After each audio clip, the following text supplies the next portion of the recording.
All right, so in the spirit of modernizing my girls' 2008 and 2012 Accords, I've already installed Android heads in them a few months ago, but today I'm going to be installing a remote start kit. Now, this one's from StartX. The reason I chose it, very inexpensive, very highly rated, and it looks like it's also compatible with 2010 to 2012 Cross Tours and 2009 to 2014 TSXs. So anyhow, what you get in the kit, you get two plug-and-play T-harnesses, a programming module, a trim tool, and you also do get a hood pin, but you're not going to need this. Now, I think this install is only going to take about 15 minutes, so let's get right into it. The first thing you need to do is remove this lower trim piece. I would just take your trim tool and, there's just some clips inside here holding this on.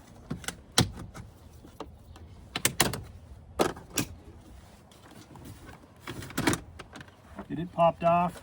Now, if some of these do remain in here, you got to pull them out and put them back on before you reinstall. And then there's one little connector here. There's just a push tab, and that slides right out, so this is out of our way. The next thing we need to do is, I would highly recommend, I've already done it, but raise your steering wheel all the way up and out. That will just give you more room to work underneath. Now there's 3 screws under here we need to take out so we can get this cover off the bottom of the steering wheel and access stuff. So I'll be right back with you here in a second. Okay, so the view from underneath, there's 3 screws here, here, and here. I'm going to pull those out. I won't bore you with watching me do that. Okay, just a quick note, these 3 aren't all the same. This is a shorter one and has a little smaller washer on it, and it was the one that was actually closest to the pedals. So anyhow, if you get confused, that's the one that goes closest to the pedals. Okay, the next thing we need to do is separate the steering column cover, and you can see the separation line is right along through here. So, wiggling this, I can see the separation grow a little bit bigger. So I'm just going to stick the trim tool in here and see if I can get that popped apart.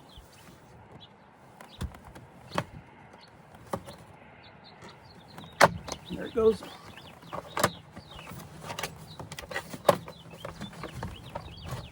Same with the other side.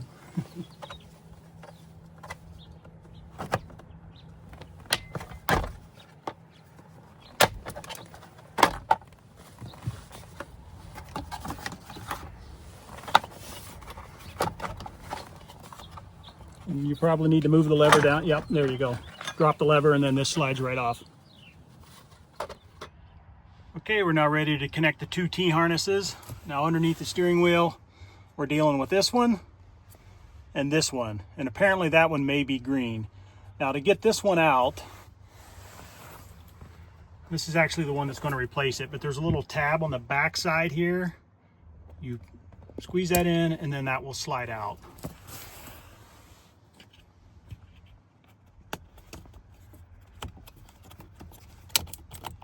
So that one's out. And then this one here just has a push tab on it. Now what I'm going to do is that's going to plug where that one goes. Then this will plug into that. And the same with this T-harness over here. The white will go there. Oops. The white will insert into there. And then that existing white one will plug into here. So let me get right back with you. All right, so I have those 2 cable harnesses in place, and I know the biggest complaint about this kit is apparently this is you don't know where to put this when you put the steering wheel cover back on. So I'll figure that out here in a minute, and we'll go from there. But meanwhile, the other end of these cables go to the programming module. So route them, through this area. I'll probably put some zip ties along here to keep it held up, and then I think I'm going to mount it, the programming module, when I'm done. After I have it programmed, I'll probably zip tie it to that cable harness back here. That way it's completely up and out of the way. Okay, we're to the fun part here of programming it. Now I just have the instructions and I'm just going to go through it here step by step. It says press and hold the programming button while still holding it down to connect the 20-pin black connector. So there's the programming button. 20-pin black connector. When the LED on the module flashes red, release the button, reset is complete.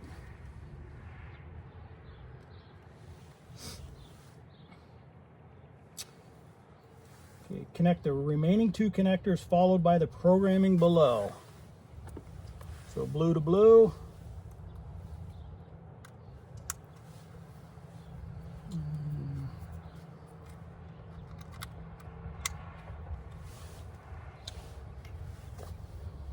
turn the key to the on position, wait 3 seconds. Now, of course, that's the second click. It's accessory then on.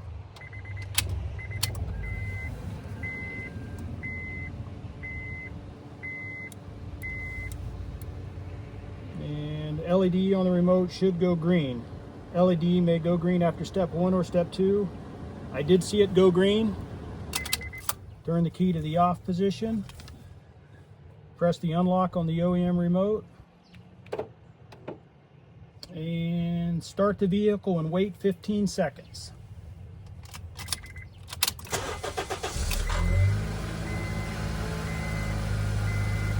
Now I have a timer. I hate dead time in my videos.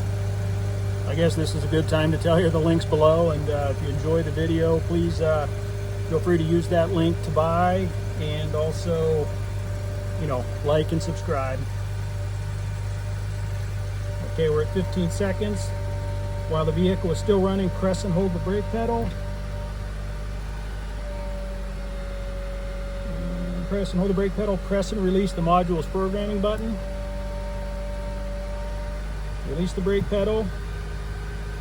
Wait, LED 2 should go green.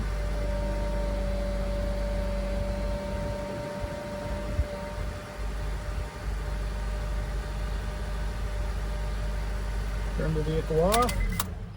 Module programming procedure is complete. Test with all doors and hood closed. So I'm going to get out of the car and see if this works. Okay, here we go. Just the factory fob. Lock it 3 times. All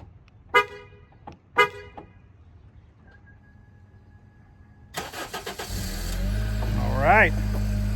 Remote start is working. So now I'll kind of run you through the operational procedures here too. So now that it's running, if I would press it 3 more times, it will kill the remote or kill the start. But when you come out to your car, of course, you just hit unlock to get in your car. Now, if I would touch the brake right now, it will kill the engine. But instead, you just stick your key in, turn it to the second position, that is on or run. Now I can touch the brake and, of course, put it into gear, and I'm off and running. Okay, well now let's figure out how to get this all put back together. Okay, there's where I got it zip tied in. I don't know if this is going to work or not, but you need to be careful you don't block that screw hole, and this will not interfere with the lever. But I'm hoping there's enough room that that's going to work just fine. We'll know here in a few minutes. Okay, that actually worked out a little better than expected. I don't know if you can see it up in there. Fits in there perfectly. I didn't have any issue putting the cover back on. I do suggest when you're putting this screw in, you just lay down flat and stick your head in the back and look at it from the other direction. It was a little bit easier.